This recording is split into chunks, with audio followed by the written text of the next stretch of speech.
Nakakatamad.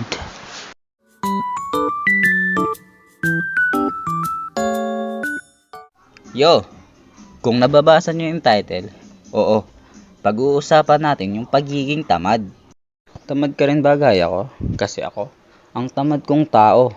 Baka nga mas tamad pa ako kaysa kay Juan Tamad eh. Gaya nito. Naranasan niyo rin bang gumising ng maaga? Pero ayaw niyo pang umalis sa higaan mo kasi tinatamad ka. Yung gumising ka ng 6 AM pero babangon ka lang ng 8 AM. Minsan nga mapapagalitan pa ako pag hindi ako babangon eh.